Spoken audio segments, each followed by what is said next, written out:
Hi, Rachel from Healthy Cornwall here again, and I'm going to talk to you today about things that you can do to help your weight loss journey.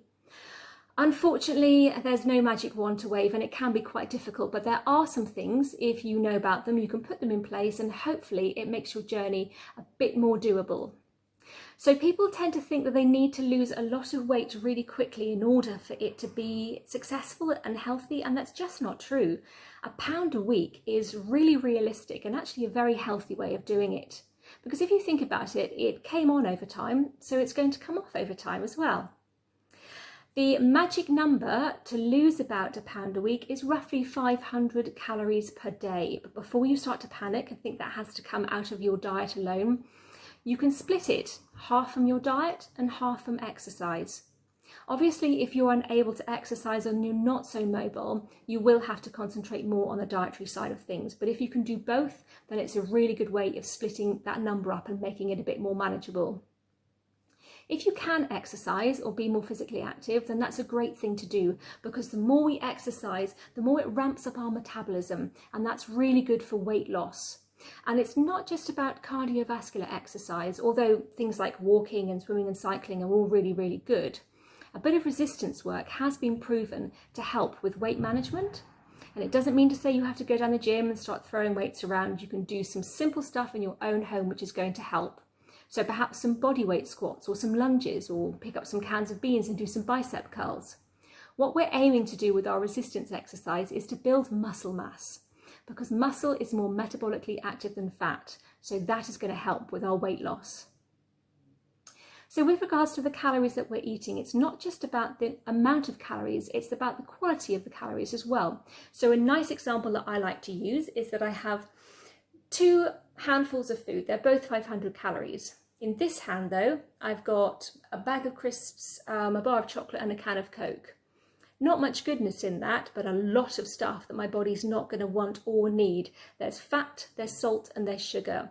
I'm going to eat this up. It's not going to keep me full for very long, and to be honest, I'm going to feel a bit sick after I've eaten it as well. However, in this hand, I've got perhaps a nice lean piece of meat, a few new potatoes and a big pile of steamed vegetables. This is the stuff. This is going to give my body absolutely everything it needs. It's a balanced meal. It's going to keep me full for a long, long time. So it's not just about the number of the calories that you have, but it's about the quality of the calories that you eat. That's really important. So we want to keep our processed foods to an absolute minimum, because they're the ones that are going to be high in salt, sugar and fat. So beware and look at the food labels of things that come in packets, cans, and things like that. If you're looking at meat, you're looking at processed meats like our sausages and bacon. They're the stuff to keep to a minimum.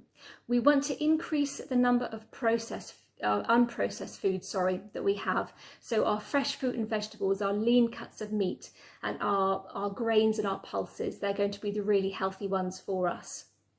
Our starchy carbs, we want to keep those down to a lowish amount. And when I talk about starchy carbs, I'm meaning our bread, our pasta, our rice, cereals, things like that.